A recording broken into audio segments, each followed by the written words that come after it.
ये जो धरती है, बासिया सरपोटा की धरती को नमन। इस मंच पे जो जिनकी प्रतिमाएं लगी हैं, इन सारे महापुरुषों को मेरी ओर से नमन करना चाहूंगा। जिस महान व्यक्ति ने हमारे भारत देश का एक महान संविधान बनाया है, विश्व का सबसे बड़ा जो लिखित संविधान बनाया है, बाबा भीमराव अंबेडकर जी को नमन। उस संविधान में आदिवासी समाज का प्रतिनिधित्व करने वाले जयपाल सिंह मुंडा जी को नमन। और इस आदिवासी इलाके के अंदर जब राजा रजवाड़ा अंग्रेजों का जो शासन चलता था, उस दौरान एक भुखमरी चलती थी। तो रॉबिन हुड पांडे के नाम से जो अमीरों को लूट के गरीबों को, जो भूखमरी से जो मर रहे थे लोग, उनको खिलाने का काम करते थे।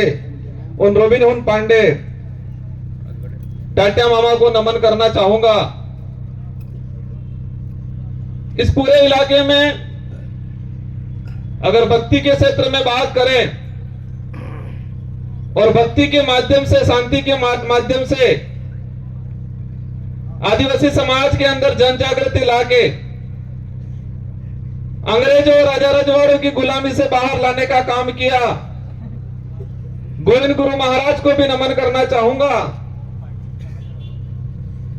इन्हीं क्रम में हमारे जितने जो योद्धा हैं, और हम मां बालेश्वर जी को नहीं भूल सकते, जिन्होंने इस बांसवाड़ा पूरे जिले के अंदर आदिवासी समाज हो या अन्य समाज हो, सारे समाजों को एकजुट करके यहाँ के हक अधिकार को लेके इस क्षेत्र में काम किया। उनको भी नमन करना चाहूंगा। और मैं कोशिश करूंगा कि जितने जो महापुरुषों के मैंने जो नाम लिए, और महापुरुषों के जो विचार थे, उन विचारों को जन तक पहुंचाने के लिए उन्होंने जो संघर्ष किया, उन्हीं विचारों को आगे बढ़ाने का काम मैं और मेरी भारतीय आदिवासी पार्टी करेगी, और आने वाले समय में अनवरत करती रहेगी। इन विचारों को आगे बढ़ाएंगे। साथियों, पूर्व वक्ताओं ने हर प्रकार की बात बताई, हमारे क्षेत्र की बात बताई, आदिवासी समुदाय के हक अधिकार को लेकर बात बताई। और ये हमारा जो देश एक लोकतांत्रिक देश है, और उस लोकतांत्रिक देश में विचारों के आधार पे जनता इन पार्टियों को मत देती है, उन नेताओं को मत देती है, और विधानसभा लोकसभा में भेजती है। आज मुझे भी 84 की जनता ने दूसरी बार विधायक बनाया, और वो भी राजस्थान की 200 विधानसभा के अंदर। उस दौरान 199 विधानसभा में एक साथ चुनाव हुआ था, और उसमें परसेंटेज के मामले में सबसे अधिक मतदान 84 की जनता ने मुझे बहुमत देकर जिताया था। उससे पहले 2018 में मुझे जिताया 84 की जनता ने। और आज मेरा सौभाग्य है, डूंगरपुर बांसवाड़े की जो जनता है, उस जनता की भावना थी कि ये व्यक्ति हमारे इस क्षेत्र का आदिवासी समुदाय के हक अधिकार की बात को लेके, एससी समुदाय के हक अधिकार की बात को लेके, माइनॉरिटी समुदाय के हक अधिकार की बात को लेके, और साथ ही क्षेत्र के अंदर अन्य समुदाय जो मानवता में विश्वास करता है, इन सारों लोगों की जो भावना है, उनकी बात है, लोकसभा में ये व्यक्ति पहुंचाएगा। ये आपने विचार किया और आपके विचारों से हमारे पार्टी की जो सिलेक्शन प्रणाली है, इस भारत आदिवासी पार्टी में हाईकमान नहीं होता है और इस पार्टी में हाईकमान आम जनता, आम कार्यकर्ता होती है। और आपकी भावना के अनुरूप मुझे इस लोकसभा क्षेत्र का सांसद प्रत्याशी बनाया और मैं उम्मीद करूंगा कि जिस भावना से आपने मेरा सिलेक्शन किया है, उसी भावना से मेरा इलेक्शन भी करोगे, ये मुझे उम्मीद है आप सबसे। मैं आप सबको भरोसा भी दिलाना चाहूंगा, इस देश को आजाद कराने में, इस क्षेत्र के अंदर आजादी से पहले जो शोषणकारी नीति वाले लोग थे, उनके खिलाफ ये जो जितने जो महापुरुष हैं, उन महापुरुषों ने अपने विचारों के माध्यम से इस क्षेत्र में जन जागरण किया, लोगों को जागरूक किया और अपने हक अधिकार के प्रति लड़ने के लिए प्रेरित किया। और मैं वही विचार, ये जो महापुरुष हैं, उन महापुरुषों के जो उद्देश्य थे, इन उद्देश्यों को उन्हीं के विचारों के माध्यम से मैं पूरे करने की कोशिश करूंगा। साथियों, आज का जो कार्यक्रम है, अनुसूचित क्षेत्र में आरक्षण व्यवस्था, आरक्षण को लेकर महासम्मेलन,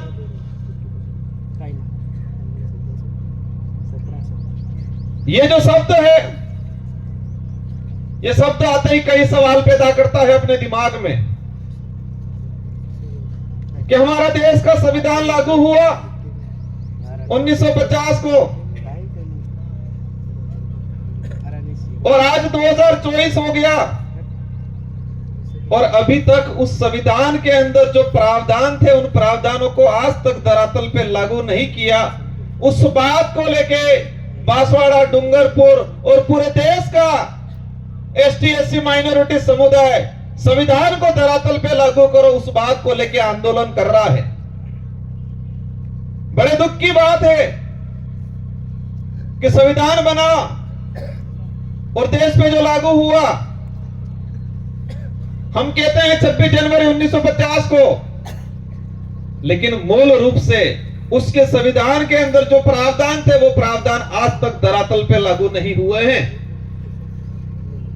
और देश के अंदर हमारे राष्ट्रीय पार्टी के लोग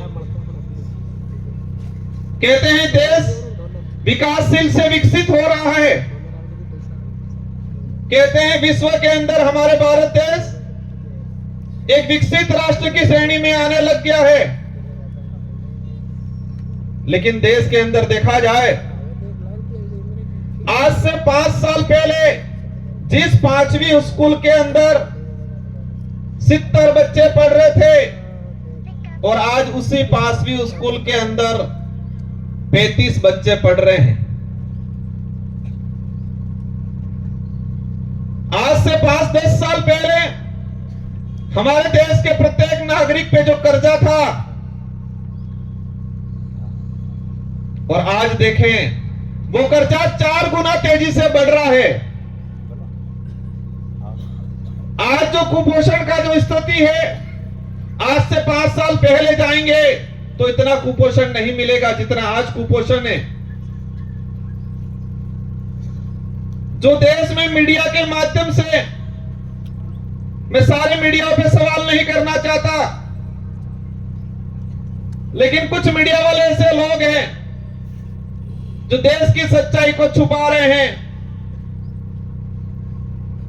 और पार्टियों के इशारों पे, सरकारों के इशारों पे इस देश के लोगों तक गुमराह करने वाली बातें फैलाई जा रही है। इस देश के लोगों को अंधकार में रखा जा रहा है और हम देश में वर्तमान देख सकते हैं। मेरा वक्तव्य, हमारे पूर्व वक्ताओं ने कहा, हमारे समाज के कुछ पढ़े लिखे अधिकारी कर्मचारी कहते हैं, हमारे समाज के जो नेता कांग्रेस बीजेपी में दिग्गज बने हुए हैं, वो कहते हैं आरक्षण पूरा मिल रहा है। कोई कहता है आरक्षण की जरूरत नहीं है, कोई कहता है कि आरक्षण मिलना था मिल गया और फालतू गुमराह कर रहे हैं। हमारे क्षेत्र की जनता विचार करती है, हम कहते हैं आरक्षण मिलना चाहिए, वो कहते हैं आरक्षण मिल गया, कोई कहता है आरक्षण पूरा मिल रहा है। और हमारे क्षेत्र की जनता कंफ्यूज रहती है कि हकीकत क्या है। हमारा पढ़ा लिखा बेरोजगार युवा वो भी कंफ्यूज रहता है कि आरक्षण क्या है। और दुख की बात यह है कि हमारे पाठ्यक्रम में बेमतलब की चीजें डाली जा रही है। अगर देश के अंदर आरक्षण को लेकर जो चल रहा है, कुछ लोग कहते हैं भ्रमित किया जा रहा है। देश के आरक्षित वर्ग को, युवाओं को अगर क्लियर करना चाहिए था तो संविधान के अंदर जो आरक्षण व्यवस्था रखी गई है उसको हमारे पाठ्यक्रम में लागू कर दिया होता तो आज हर युवा को पता होता कि मेरा रिजर्वेशन संविधान के अंदर इतना है, शेड्यूल एरिया में इतना है, नॉन शेड्यूल एरिया में इतना है। लेकिन होता क्या है, वो आरक्षित वर्ग का युवा आरक्षण को जान जाएगा, समझ जाएगा, संविधान में प्रावधान क्या है समझ जाएगा, तो वो सवाल खड़ा करेगा उन राष्ट्रीय पार्टियों से, उन नेताओं से जो आते हैं कहते हैं कि राम के नाम से वोट देना। कहते हैं कि नहीं कहते हैं? इन लोगों ने कभी ये नहीं कहा कि बेरोजगारी खत्म करेंगे, बेरोजगारी खत्म करने के नाम से वोट देना, ये बोला उन्होंने? इस क्षेत्र में शिक्षा में गिरावट हो रही है, शिक्षा के क्षेत्र में हम काम करेंगे, इसके नाम से वोट देना, ये नहीं बोला। और इस देश का दुर्भाग्य है कि इस देश में ऐसे नेता पैदा हुए हैं जो खुद के समाज का तो भला नहीं किया, लेकिन जिस पार्टी का खाया, जिस पार्टी में पद प्राप्त किए, ऊंचे ओहदे पे गए, उस पार्टी के भी नहीं हुए। जिस पार्टी के अंदर गए हैं उनको कहना चाह रहा हूं कि जो व्यक्ति उनके समाज का नहीं हुआ, जो व्यक्ति उसकी पार्टी का नहीं हुआ, वो तुम्हारा कतई नहीं हो सकता है। और इस क्षेत्र में देखा है मैंने, हमारे चंद्र वर्ग के भाइयों को जाके ये भड़काते हैं, कहते हैं कि तुम चिंता मत करना, मैं तुम्हारे साथ हूं, ये बोलते हैं। तो हमारे उन भाइयों को भी कहना चाहूंगा, जो खुद के समाज का नहीं हो सकता है वो आपका कभी नहीं हो सकता है। ये विचारधारा सच्चाई को लेकर लड़ रहे हैं। ये विचारधारा, हम कहते हैं हम आदिवासी समाज में पैदा हुए हैं, मेरा पहला फर्ज बनता है कि मैं मेरे परिवार के लिए, मेरे समाज के लिए बात रखूं। साथ ही क्षेत्र के अंदर हमारे एसटी समुदाय के भाई हैं, माइनॉरिटी समुदाय के भाई हैं, इसके अलावा किसी भी वर्ग का गरीब भाई है, उसकी कोई भी बात होगी, कोई भी समस्या होगी, उसका निराकरण करेंगे हम लोग। और ये देख सकते हो हमारे 84 क्षेत्र के अंदर हर व्यक्ति ने हमको मत दिया और मुझे मेरी विधानसभा में प्रचार करने की जरूरत नहीं पड़ी थी। हमारे कार्यकर्ताओं ने मोर्चा संभाल लिया था और हाईएस्ट मत राजस्थान में टॉप 2 में लाके रख दिया मुझे। आरक्षण व्यवस्था को लेकर कुछ आंकड़ा मैंने क्लियर किया है, अलग अलग डिपार्टमेंट की भर्तियों का, लेकिन इस मंच के सामने ही हमारे खाकी वर्दी वाले भाई दिख रहे हैं, इसलिए मैं उनके डिपार्टमेंट का कुछ आंकड़ा बता दूंगा।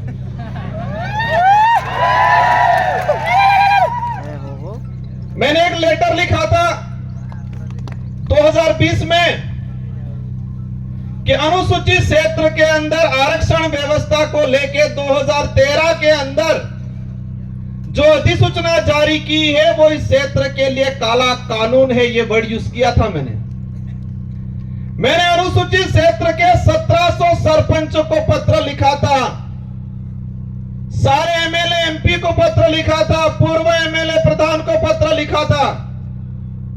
मैंने 2000 के करीब लेटर लिखे थे और उस लेटर में हेडिंग लिखी थी कि 2013 की अधिसूचना आदिवासी समुदाय के लिए काला कानून है, ये वर्ड यूज किया था मैंने।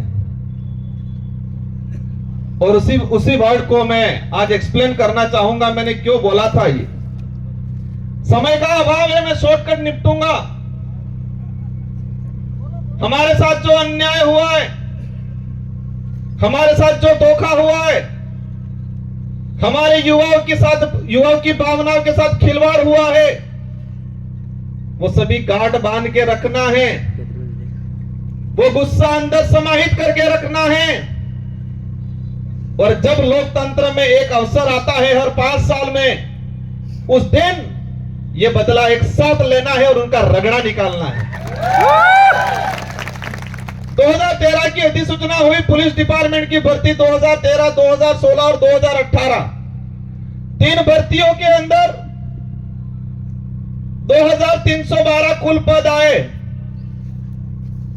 मैं ये आज इसलिए कहना चाह रहा हूं कि इन्हीं कमल कांग्रेस के नेताओं ने, और मुख्य रूप से 2013 में जो मंत्री थे, वर्तमान विधायक थे, जो ईडी के डर से आज भाजपा में चले गए, उनके ही कर कमलों से यह लागू किया गया था। अब इसमें क्या है प्रावधान? इन 3 भर्तियों की बात करें, कांस्टेबल भर्ती 2312 कुल पद आए। प्रावधान यह किया गया 45% एसटी को, 5% एससी को और 50% ओपन कैटेगरी को दे दिया जाएगा। मतलब ओपन कैटेगरी में कोई भी जा सकता है, एससी का व्यक्ति जा सकता है, एसटी का व्यक्ति जा सकता है। यह बात बोली उन लोगों ने, लेकिन आंकड़ा क्या आता है? मैं ऑल ओवर अगर बात करूं, एसटी को मिले 828, 2312 में से एसटी को मिले 828 और वो 35% पद मिले, 45% पूरा नहीं मिला। वही बात करें ओपन कैटेगरी के जो पद आए 1156 और मिले उनको 1359, 58%, और उसमें एसटी एससी का रिजर्व कैटेगरी के लड़के गए 12 लड़के। और वही ये सामने खड़े में कहना चाह रहा हूं, उनकी पदोन्नति होती है, उनके पदों की गणना अपने कैटेगरी में लेते हैं। और कुछ नेता कहते हैं, ये बात इसलिए एक्सप्लेन कर रहा हूं मैं, हर व्यक्ति को अपना हक मांगने का अधिकार है। एक बाप के अगर 4 बेटे हैं, 3 बेटों के साथ अन्याय होता है और एक बेटा ही सारी जमीन लेके खड़ा खाता है, तो क्या 3 बेटे आवाज नहीं उठाएंगे? तो इस क्षेत्र में हमारा अन्य समाज का व्यक्ति रहता है, उनसे भी कोई दुश्मनी नहीं है, उनकी भी वाजिब मांग को हम रखेंगे। लेकिन हमारा फर्ज बनता है, जिस सर्टिफिकेट लगा के हम यहां पर आए हैं, उस सर्टिफिकेट के आधार पर एमएलए एमपी बनते हैं, तो जिस समाज का सर्टिफिकेट लगाया है, उस समाज के हक अधिकार के लिए अगर हम नहीं बोलते हैं तो कौन बोलेगा? इस आधार पर इन पुलिस भर्ती का अगर देखा जाए तो हमारे लड़कों का 300 पद के आसपास नुकसान हुआ। उस मां पे क्या गुजरी होगी जिस मां ने बच्चे को अपनी जमीन, अपने जेवरात गिरवी रख के बच्चे को पढ़ाया होगा, उम्मीद की होगी मेरा बच्चा पुलिस कांस्टेबल की तैयारी कर रहा है, नौकरी लगेगा। लेकिन इस प्रकार की अधिसूचना के कारण वो बच्चा आज नौकरी नहीं लगा और वो बच्चा आज गुजरात में जाके मजदूरी कर रहा है और उस मां के सपने अधूरे के अधूरे रह गए। ये लड़ाई उनके लिए है, सूद समेत वसूल करेंगे। और ये किसी समाज को हम दोष नहीं देना चाह रहे हैं, हम दोष उस नेताओं को देना चाह रहे हैं जिन्होंने अपनी पेटियां भरने का काम किया, टिकट लेने का काम किया और इतना कमा लिया कि ईडी के डर से भाग गए। गजब सुनता हूं मैं, एक दिन कहते थे हम पे आरोप लगाए और फिर बाद में 2 दिन बाद कहते हैं ये तो जुमला था, कहते हैं कि मोदी ने जुमला दिया था, और आज कहते हैं कि मोदी के विजन से प्रभावित होकर गया हूं। मोदी जी के जुमले के विजन से प्रभावित हो गए हैं, इसका मतलब ये क्लियर है कि वो भी जुमलेबाज से कम नहीं है।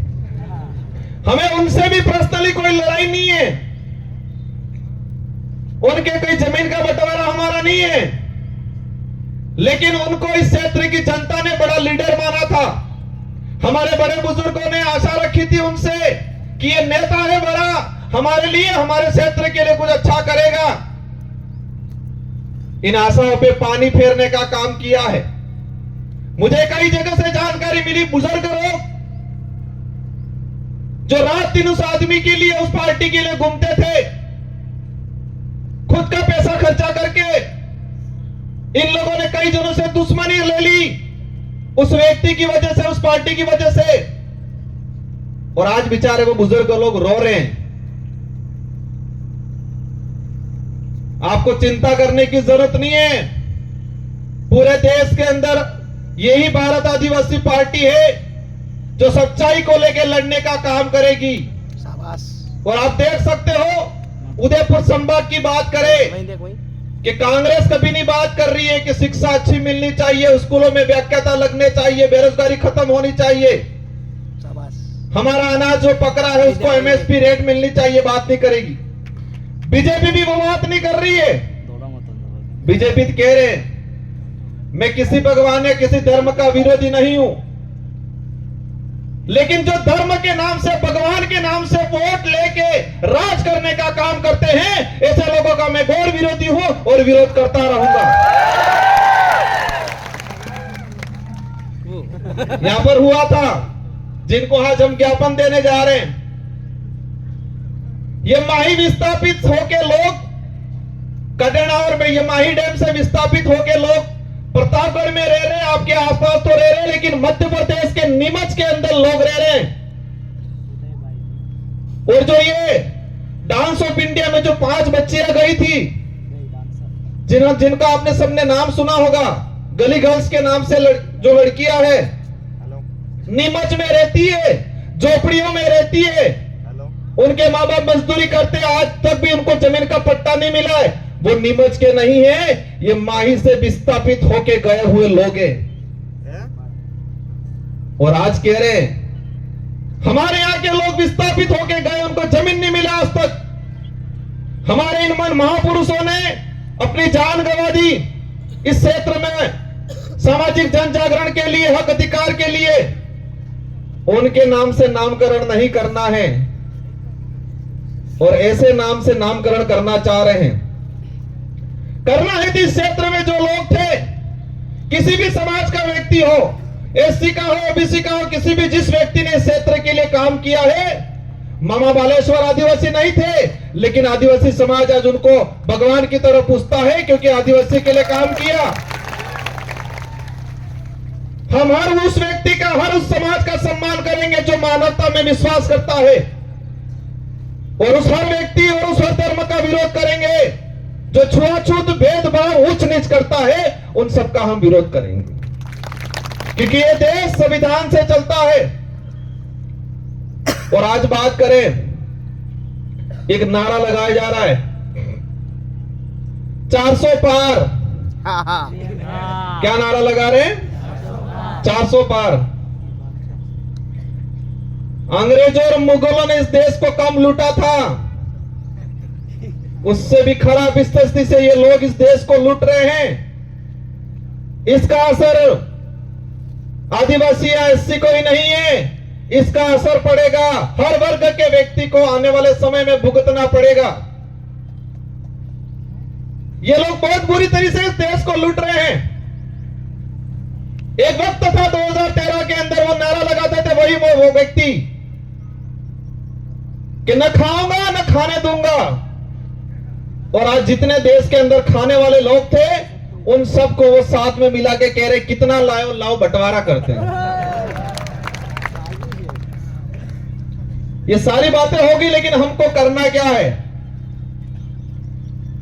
हमको उनको सबक सिखाना है, उन नेताओं को एहसास कराना है कि ये राजतंत्र नहीं, ये लोकतंत्र है, और इस लोकतंत्र में संविधान ने जनता को ताकत दी है, जिसे हम लोकतंत्र की कुंजी कहते हैं, जो वोट है, और हर 5 साल में उसका अवसर आता है। आज मुझे कहते हैं एमएलए साहब बहुत बड़ा दिग्गज आदमी है, बहुत पैसा है कहते हैं। टक्कर लेनी पड़ेगी, कहते हैं। मैंने कहा मैं नहीं लड़ रहा हूं, डूंगरपुर बांसवाड़ा की जनता चुनाव लड़ रही है। और ये जनता पैसों के लिए चुनाव नहीं लड़ रही है। ये जनता सुख सुविधाओं के लिए मेरे साथ नहीं है। ये जनता स्वाभिमान के लिए है। इस जनता के अंदर जो साथ मेरे साथ जुड़ रहा है, संगठन के साथ जुड़ रहा है, उस प्रत्येक व्यक्ति के अंदर स्वाभिमान जगा है। अपने आने वाली पीढ़ी के लिए कुछ कर गुजरने की ताकत जगी है, इसलिए मेरे साथ जुड़े। और देश के इतिहास उठा के देख लो, आजादी से पहले भी जो राजा रजवाड़ा या मुगलों की सेना होती थी, तो सोना में भर्ती होता था सिपाही, तो वो सैलरी के लिए होता था, तनख्वाह मिलती थी। या किसी राजा से एग्रीमेंट होता था, सहयोग में पूरी सेना भेजता था, तो रियासत क्षेत्र की कुछ जमीन को लेकर सौदा होता था। लेकिन वो सेना युद्ध के मैदान में टिकती नहीं थी। और यही देश के इतिहास उठा के देख लो कि मुगल के अकबर के सामने इस देश के सारे राजाओं ने अधीनता स्वीकार कर ली थी, लेकिन महाराणा प्रताप एक ऐसा था जिसने मुगलों के सामने अधीनता स्वीकार नहीं की थी। देश के इतिहास में पढ़ाया जाता है, हमारे बड़े बुजुर्गों से सुनते हैं कि देश के अंदर सारे राजाओं ने अकबर की अधीनता स्वीकार कर ली, लेकिन राणा प्रताप ने अधीनता स्वीकार नहीं की, क्योंकि देश के अंदर अन्य जो राजा थे उनकी जो सेना थी वो सैलरी पे थी, तनख्वाह पे थी। देश के अंदर जो अन्य राजा थे उनके सहयोग में आई हुई सेना कुछ जमीन की लालच में आई थी मदद करने, लेकिन राणा प्रताप के साथ में जो सेना थी वो तनख्वाह वाली सेना नहीं थी, वचन वाली सेना थी, और वो भीलों की सेना थी। किसकी सेना थी? भीलों की सेना थी, पठानों की सेना थी। अगर वो तनख्वाह वाली सेना होती तो युद्ध के मैदान में टिकती नहीं।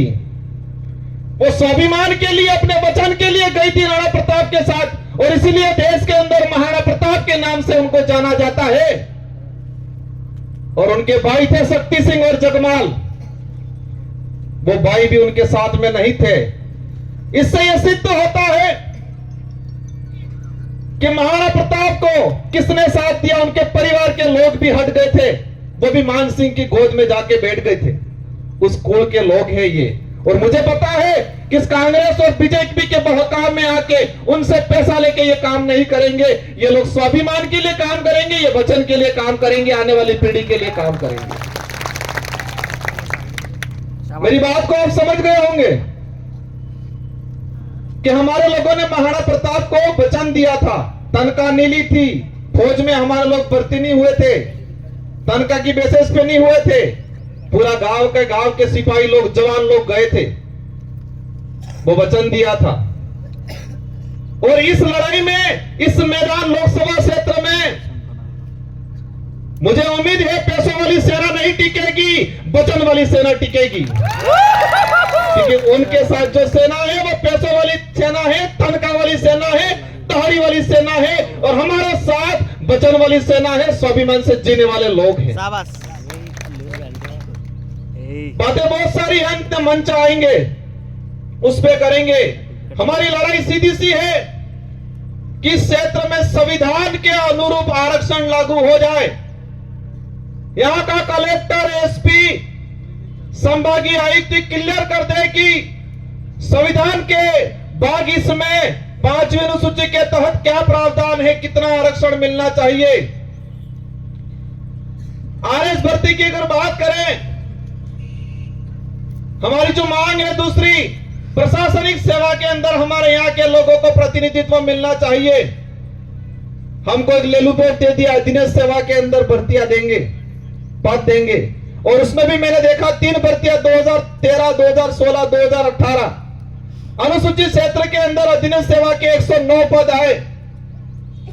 एसटी के लोगों को मिले 42, ओपन कैटेगरी में गए 67 और एससी समाज को मिले 0 और ओबीसी वालों को तो पता ही नहीं है हम है कौन, हम आते कहां है वही नहीं पता है हमको। और मैं कहता हूं इस क्षेत्र से अगर ओबीसी की किसी ने आवाज उठाई थी, राजकुमार रोट ने उठाई थी। हम हर व्यक्ति की बात करेंगे, लेकिन हमारा हक किसी को मारने नहीं देंगे। एससी समुदाय को 0 सीट तीनों भर्तियों में और अधीनस्थ सेवा के अंदर 67 पद आए, उसमें एसटी एससी रिजर्व कैटेगरी का एक लड़का नहीं गया। हमारे साथ 13 से 14 अधीनस्थ सेवा के आरएस अधिकारियों के पद मारे गए। इसका गुनहगार कौन? जो ईडी के डर से भाजपा में गए वो है। ये लड़ाई बेरोजगारों की लड़ाई है। ये लड़ाई हमारे क्षेत्र में शिक्षा के क्षेत्र में क्रांति लाने की लड़ाई है। हम सबको लड़ना है। ये चुनाव जीतने तक का उद्देश्य नहीं है, नारे लगाने या पार्टी का नाम लेने तक का उद्देश्य नहीं है। हमको हमारा समाज बचाना है, हमारा देश बचाना है। ये देश का संविधान अधिकार देता है हर व्यक्ति को, हर समाज को अपने हक अधिकार की बात करने का अधिकार है और करना चाहिए हर व्यक्ति को। लेकिन हमारे यहाँ के नेताओं ने इस क्षेत्र को बर्बाद करने का काम किया है। मुद्दे अनेक हैं। ये 400 पार का जो नारा लगा रहे हैं, उस नारे को समझना। इन लोगों की चाल है ये संविधान बदलने की, संविधान को खत्म करना चाहते हैं। और आप सुन लेना, अभी का उदाहरण है कि 26 जनवरी पे बाबा साहब अंबेडकर और सावित्रीबाई फुले की तस्वीर लगाने से टीचर को एपीओ कर दिया जाता है। जिस पार्टी को बाबा साहब अंबेडकर और सावित्रीबाई फुले की तस्वीर से दिक्कत है, वो देश का भला कर सकते हैं क्या?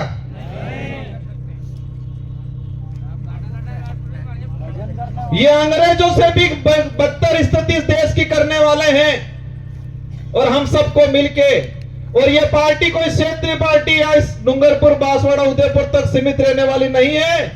ये पार्टी अरब सागर से लगा के बंगाल की खाड़ी तक जितने जो स्टेट पड़ रहे हैं, और हमारे साथ हर व्यक्ति, वर्ग का व्यक्ति जुड़ रहा है। हम सच्चाई की लड़ाई लड़ रहे हैं। आने वाले समय में मुझे उम्मीद है, मेरी एक बात पे आप गौर करोगे कि युद्ध के मैदान में सैलरी वाली जो तनख्वाह वाली सेना नहीं टिकती है, युद्ध के मैदान में वचन वाली और स्वाभिमान वाली सेना टिकती है। और वही सेना मेरे साथ है। मुझे पता है हमारे लोग गरीब है, कमजोर है हमारा कार्यकर्ता, लेकिन मुझे यह भी पता है कि उस व्यक्ति के अंदर जमीर जिंदा है, उसका स्वाभिमान नहीं मरा है। वो व्यक्ति डट के मुकाबला करेगा और पूरे भारत की रोमांचक सीट ये होगी।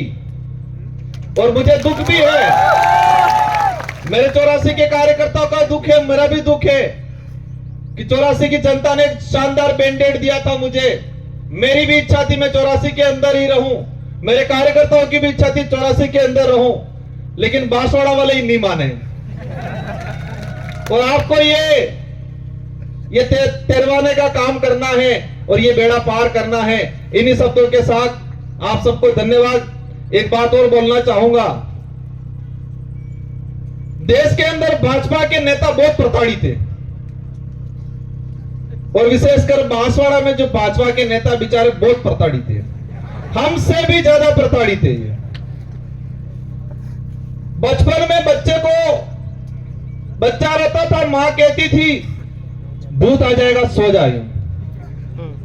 और यहां भाजपा के नेता इतने प्रताड़ित है, हल्का सा बेचारा कुछ करता है, कहते हैं ईडी आ जाएगी चुप हो जा। मोदी जी की ईडी आ जाएगी चुप हो जाएगा। वो चाहता बहुत कुछ है बेचारा, पर अंदर से डर हुआ है। उनको भी कहना चाहूंगा, आप चिंता मत करो, आपके विचारों को यहां रखने का अवसर मिलेगा। इस संगठन के साथ जुड़ो और इस क्षेत्र की जनता के लिए, युवाओं के लिए, हक अधिकार के लिए आगे बढ़ो। हम आपको साथ में लेकर चलने का काम करेंगे। इन्हीं शब्दों के साथ आप सबको धन्यवाद, आभार। जय जोहार, जय भारत, जय संविधान।